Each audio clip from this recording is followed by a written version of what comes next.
warahmatullahi wabarakatuh. Kami di sini dari kelompok 2 ingin mempresentasikan analisis kasus matematika himpunan relasi, fungsi, dan proposisi. Sebelumnya kami izin perkenalkan diri terlebih dahulu. Nama saya Salsa Nabila dengan NPM 108249444. Nama saya Asma Adila dengan NPM 108242225. Nama saya Muhammad Judial Fauzan dengan NPM 10824652.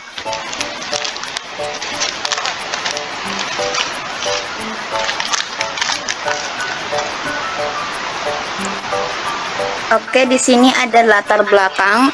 Di sini latar belakangnya itu influencer muncul berkat kemajuan media sosial dan teknologi yang memungkinkan mereka memasarkan produk tanpa batas, ruang, dan waktu. Mereka penting karena memiliki pengaruh besar terhadap perilaku konsumen, terutama dalam pembelian produk atau jasa, berkat jumlah pengikut yang banyak dan interaksi yang tinggi di platform sosial.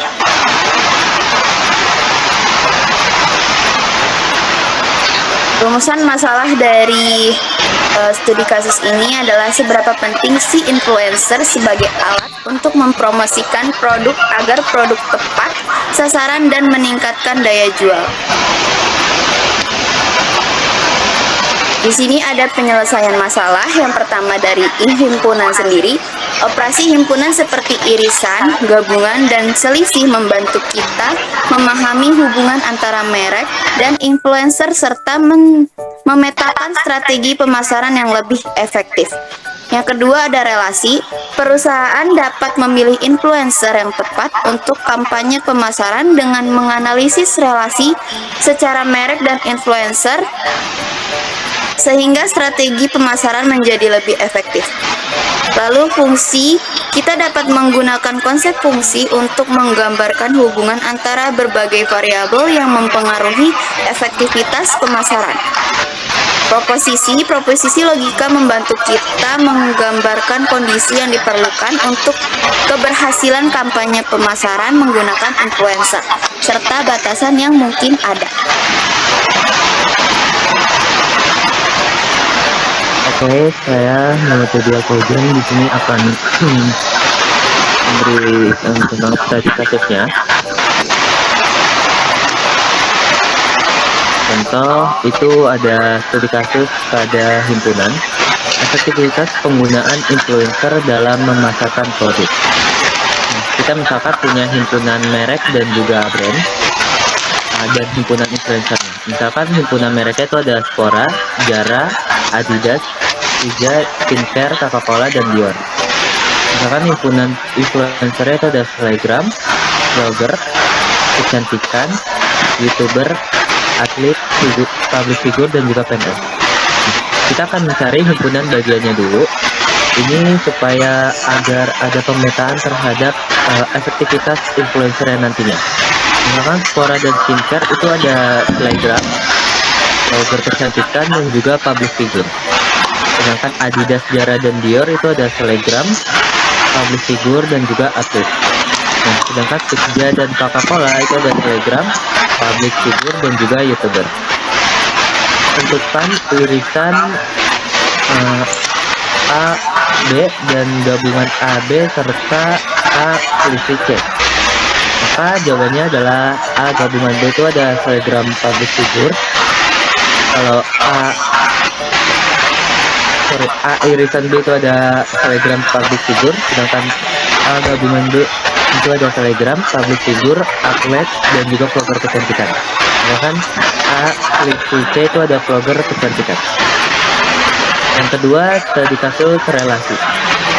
Relasi antara merek dan influencer dapat dinyatakan R dalam kurung M dan I relasi antara himpunan merek dan himpunan influencer, di mana setiap merek bekerja sama dengan satu atau lebih influencer untuk mempromosikan produk mereka.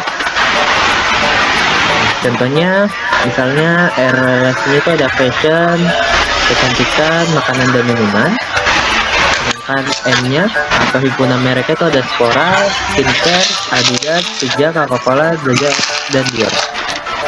Sedangkan himpunan influencer itu ada selebgram, vlogger kecantikan, atlet, public figure, dan juga youtuber.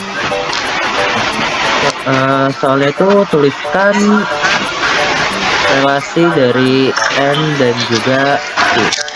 Jawabannya fashion itu ada Adidas, Zara Dior, himpunan influencer itu ada selebgram, public figure, dan juga atlet. Sedangkan kecantikan itu ada Sephora dan skincare. Sedangkan himpunan influencer itu ada selebgram, public figure, dan vlogger kecantikan. Sedangkan relasi makanan dan minuman itu ada pizza dan Coca-Cola.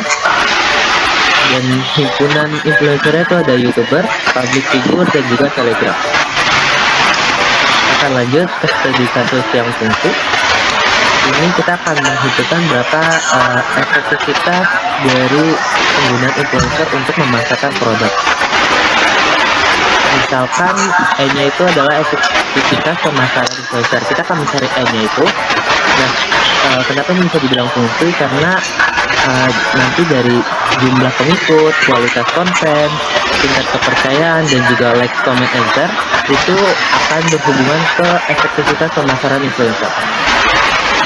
Misalkan contoh saya ngambil influencer dari Tasya Farasya, itu misalkan jumlah pengikutnya itu 4,1. Nah, kualitas kontennya itu 9. Ini sebenarnya sesuai dari beberapa orang yang menontonnya, dan mereka memberikan nilai bahwa kualitas kontennya itu adalah 9/10. Sedangkan T-nya itu tingkat kepercayaan audiensnya itu 9, karena ya mungkin apa yang direview oleh beliau sangat proof gitu untuk kita beli. Nah, dan like komennya itu misalkan di salah satu video ada yang 100.000 like. Nah, maka hasilnya seperti ini.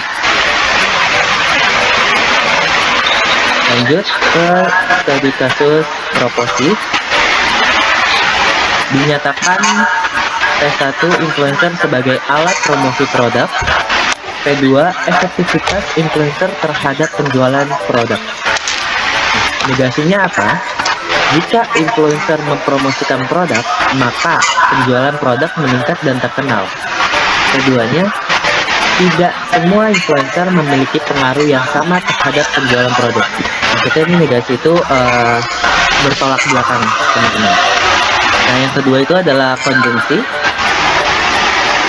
Dinyatakan bahwa P1-nya itu influencer yang memiliki konten yang berkualitas meningkatkan minat beli konsumen. Sedangkan P2-nya itu influencer aktif di media sosial dan memiliki hubungan baik dengan pengikutnya untuk mendapatkan efektivitas dalam memasarkan produk. Nah, yang ketiga ada disjungsi. Itu P1-nya merek dapat memilih untuk bekerja sama dengan influencer terkenal.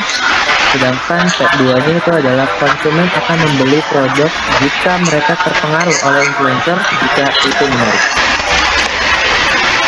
Oke, saya akan berikan kepada Asma dulu. Waktu dan tempat dipersilakan. Selanjutnya ada analisis. Yang pertama ada analisis himpunan. Yang pertama itu mengidentifikasi influencer yang relevan. Yang kedua menentukan audiens gabungan. Yang ketiga mengisolasi influencer spesifik.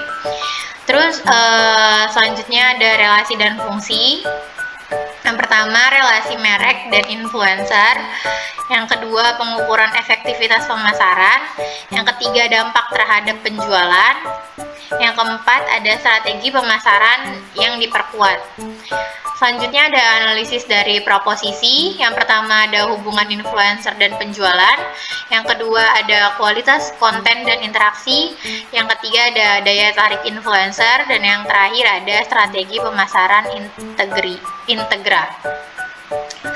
Selanjutnya ada manfaat dari himpunan. Manfaatnya itu efisiensi waktu dan target.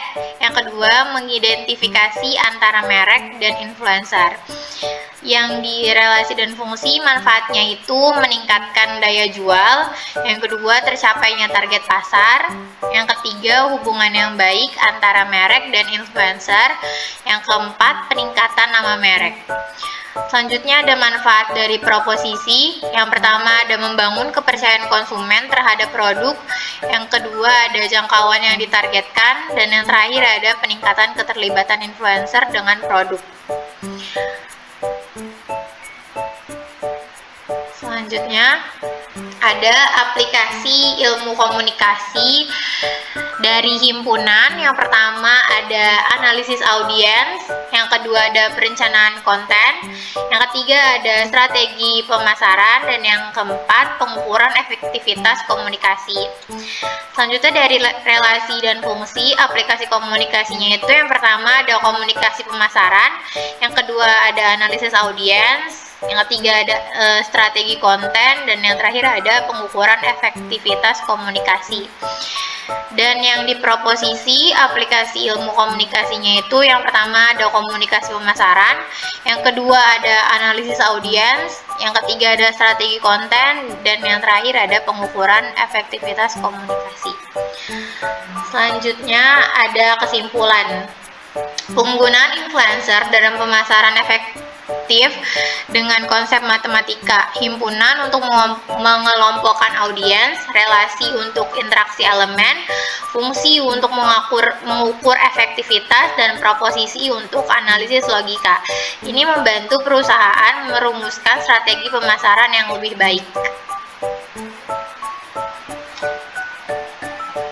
Oke, sekian presentasi dari kelompok 2. Mohon maaf bila ada kesalahan kata atau kesalahan dalam penyebutan kalimat.